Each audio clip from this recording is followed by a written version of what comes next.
ازيكم يا حبايبي؟ عاملين ايه؟ يا رب تكونوا بخير. تعالوا مع بعض نشوف نعمل الفيجيتار اللذيذ ده او البقسماط بطريقه حلوه وسهله وبسيطه، وكله موجود عندي في البيت علشان ما نشتريش حاجه من بره ونقدر نوفر باي طريقه. اهي يا حبايبي بقسماط لذيذ خالص، كميه حلوه من حاجات موجوده عندك في البيت وبنرميها. تعالوا نشوف الطريقه والمقادير. البقسماط او الفيجيتار بتاع البانيه يا بنات بعمله بايه؟ بعمله بعيش مخبز. عارفين عيش المخبز اللي زي كده؟ ماشي. العيش ده بنشفه، بسيبه تحت المروحه ينشف، وبعد كده اولع الفرن او تبقى مولع الفرن تسيبيه وتروح طافيه الفرن ينشف، ياخد سخونه كده من الفرن. ما عندكيش العيش ده، عندك العيش ده بتاع الشمسي، عيش شمسي، بحمصه برضو بيبقى فصاص زي كده، وبدقه وبنعمه وبيبقى بالمنظر ده. يا العيش ده يا العيش ده تحمصيه وتدقيه، وبعد كده تطحنيه في الكبه بتاعه الخلاط. ما عندكيش ده ولا ده، عندك فينو، اعمل الفينو، هات الفينو حمصيه برضو ودقيه ونعميه واعمليه بالطريقه دي، بدل ما تشتري الفيجيتار. كيس الفيجيتار كده كده هو صغير وهتبقى عايزه كميه كبيره، خساره.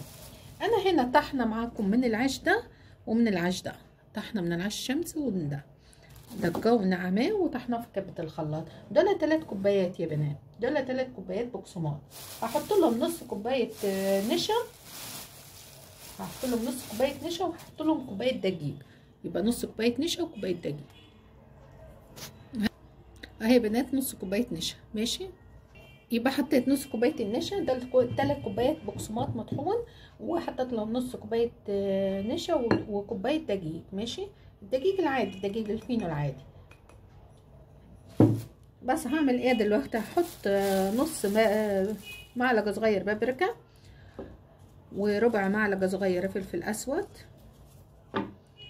وهحط معلقه صغيره توابل شوي فراخ،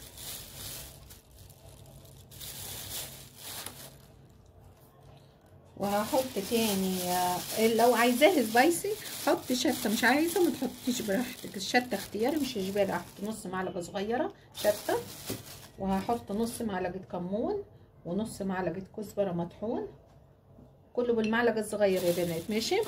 وهقلب كل الخليط بتاعي ده، وهو ده اللي هغلف بيه البانيه بتاعي. هيبقى معاكي احلى بقسماط او احلى فيجيتار تقدري تعمليه.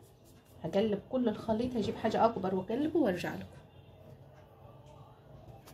اهي يا بنات بصوا معايا احلى فيجيتار تقدري تعمليه، بصوا فظيع، بيجي ناعم خالص، الدقيق بيديله نعومه، والنشا ما يخليش البانيه بتاعي يحمر بسرعه، يخليه لونه ذهبي كده وجميل.